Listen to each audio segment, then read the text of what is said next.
लड़की को कोई ठीक ठाक कोर्स करा देते हैं ताकि शादी में आसानी हो। अब ऐसा है कि जितना पढ़ाना था पढ़ा लिया, अब शादी के लिए पैसे जमा करने हैं।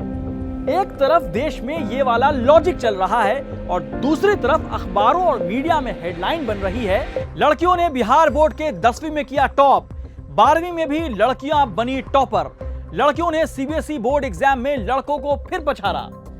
बोर्ड कोई भी हो, पिछले कई सालों से आप याद कीजिए, रिजल्ट वाले दिन हेडलाइन, लड़कियों ने फिर मारी बाजी। अब सवाल यह है कि ये लड़कियां जो स्कूल लेवल पर लड़कों से अच्छा कर रही हैं, वे आगे चलकर कहां गायब हो जाती हैं। लड़कों से आगे तो छोड़ ही दीजिए, क्यों नौकरी, कारोबार, राजनीति ऐसे मोर्चे पर लड़कियां लड़कों से बहुत पीछे नजर आती हैं। क्या उन्हें आगे चलकर पढ़ाई में मन नहीं लगता है, वो पढ़ाई में कमजोर हो जाती हैं, या फिर असल वजह कुछ और है? और इसलिए हम पूछ रहे हैं, जनाब ऐसे कैसे?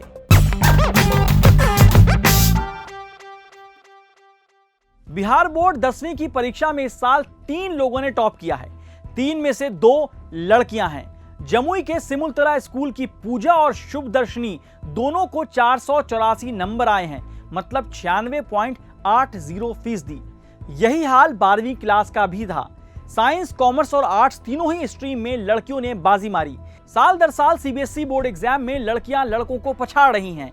साल 2020 में सीबीएसई 12th बोर्ड में 92.15% लड़कियों ने एग्जाम पास किया था, जबकि इसी साल 86.19% लड़के पास हुए थे। मतलब लड़कियों ने लड़कों से 6% ज्यादा बेहतर प्रदर्शन किया।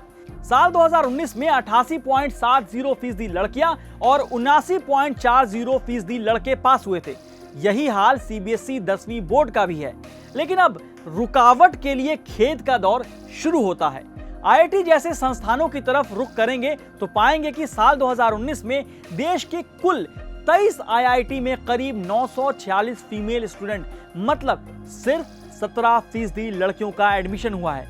यह भी तब जब जेंडर गैप को कम करने के लिए आईआईटी ने सुपर न्यूमररी कोटा लागू किया है। बता दें कि आईआईटी बॉम्बे में 2019 बैच में एडमिशन लेने वाले 1115 छात्रों में से सिर्फ 199 लड़कियां थीं, जो कि कुल छात्रों का 17.84% है। 2019 में आईआईटी दिल्ली में 18.5% लड़कियां थीं। वहीं दूसरी ओर 2020 जेईई एडवांस्ड में कामयाब होने वाले कुल 43,204 स्टूडेंट में से 6707 लड़कियां हैं, मतलब सिर्फ 16%। अब बात सिविल सर्विसेज की। यूपीएससी में साल 2019 में चुने गए कुल 829 उम्मीदवारों में से 632 लड़के और 197 लड़कियां हैं, मतलब 23.7% लड़कियां। 2018 सिविल सेवा परीक्षा में 182 महिलाओं को कामयाबी मिली थी, करीब 24%। आबादी आधी, लेकिन हिस्सेदारी 1/4 से भी कम। अब बात प्राइवेट कंपनियों में लड़कियों की हिस्सेदारी की। Centre for monitoring Indian economy मतलब सीएमआई के मुताबिक साल 2019-20 में लिस्टेड कंपनियों के डायरेक्टर्स ऑफ बोर्ड में सिर्फ 8% महिलाएं हैं। भारत में कंपनियों की सीईओ की बात करें तो अनुमानित मतलब एस्टिमेटेड 1.7% महिलाएं हैं। अगर अर्थव्यवस्था की बात करें तो विश्व बैंक के आंकड़ों के मुताबिक देश में महिला श्रम शक्ति भागीदारी दर मतलब female labour force participation rate 1990 में 30.27% से गिरकर 2019 में करीब 21% हो गई है। सीएमआई के मुताबिक भारत में सिर्फ 7% शहरी महिलाएं ऐसी हैं जिनके पास रोजगार है या वे उसकी तलाश कर रही हैं। मेल और फीमेल की सैलरी में असमानता की कहानी भी इतनी ही तकलीफदेह है। लड़कियों को कमजोर करने के पीछे घर से लेकर समाज और सरकार सब जिम्मेदार है, और मीडिया भी। दिल्ली या कहें मेट्रोपॉलिटन शहर छोड़ दें तो महिला पत्रकार ना के बराबर हैं। चलिए अब समझते हैं स्कूल की टॉपर बिटिया के सपनों के बीच में कौन आ रहा है। लड़की हो, लड़की की तरह रहो। बेटी पराया धन होती है। मेरी बेटी तो मेरे लिए बेटे की तरह है। ये बातें लड़कियों की कामयाबी में पहला रुकावट है। दूसरा बैरियर उन्हें सुरक्षा का नहीं दे पाना। नेशनल क्राइम रिकॉर्ड ब्यूरो मतलब एनसीआरबी के रिपोर्ट के मुताबिक साल 2019 में भारत में रोजाना औसतन 87 दुष्कर्म के मामले सामने आए हैं। आंकड़ों के मुताबिक साल 2018 की तुलना में साल 2019 में महिलाओं के खिलाफ अपराध 7% से ज्यादा बढ़े हैं। 2019 में महिलाओं के खिलाफ हुए कुल अपराध में से करीब 18% मामले किडनैपिंग के सामने आए हैं। वहीं करीब 8% मामले रेप से जुड़े हैं। मतलब घर से निकलने पर 100 खतरे।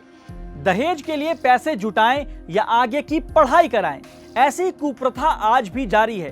कानून लाख बन गए, लेकिन आपको पता है सच्चाई। साल 2019 के आंकड़ों के मुताबिक भारतीय दंड संहिता के तहत दर्ज मामलों में से ज्यादातर पति या उसके रिश्तेदारों द्वारा क्रूरता के 31% मामले सामने आए हैं। ये सूरत लड़कियां बदल सकती थीं अगर नीति निर्माण में उनकी बड़ी भूमिका होती, लेकिन महिला कल्याण के नाम पर वोट मांगने वाली पार्टियां तक उन्हें राजनीति में आने नहीं देती। राजनीति में भी महिलाओं की हिस्सेदारी 32 दांत के बीच एक जुबान जैसी है। पहली बार साल 2019 के चुनाव में सबसे ज्यादा 78 महिलाएं लोकसभा पहुंची हैं। मतलब कुल सांसदों में से सिर्फ 14% महिलाएं हैं। राज्यसभा का हाल और बेहाल है। 245 सांसदों में से सिर्फ 10% महिलाएं हैं। मोदी सरकार के मंत्रिमंडल में 59 मंत्रियों में से सिर्फ 5 महिलाएं मंत्री हैं। चलिए अब इंसाफ का तराजू उठाए महिला की मूर्ति वाले कोर्ट में चलते हैं। जुडिशियरी का हाल और चौंकाने वाला है। वहां इंसाफ की तराजू महिला ने उठाया तो है, लेकिन असल में कोर्ट में विमेन रिप्रेजेंटेशन की आंखों पर पट्टी बंधा है। अटॉर्नी जनरल वेणुगोपाल ने दिसंबर 2020 में सुप्रीम कोर्ट में एक केस के सिलसिले में अपने लिखित सबमिशन में बताया था कि सुप्रीम कोर्ट में सिर्फ 2 महिला जज हैं। और तो और आज तक एक भी महिला चीफ जस्टिस ऑफ इंडिया नहीं बनी है। देश के सुप्रीम कोर्ट और हाई कोर्ट में कुल 1113 जजों की स्वीकृति संख्या मतलब सैंक्शनड स्ट्रेंथ में से महज 80 महिला जज हैं।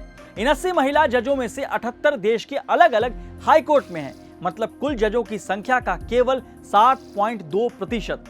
अगर बार काउंसिल की बात करें तो 17 लाख एडवोकेट्स में से सिर्फ 15% महिलाएं हैं। ये लड़कियां 12वीं के बाद रास्ता नहीं भटकती, हम इनकी राहों में कांटे बिछाते हैं। और जब देश की आधी आबादी या स्कूलों का रिजल्ट देखकर यूं कहें कि बेहतर आबादी पीछे छूट जाए, हम आगे कैसे बढ़ेंगे? इसे ठीक नहीं किया तो लड़कियां ही नहीं, आगे वाली पीढ़ियां भी पूछेंगी, जनाब ऐसे कैसे?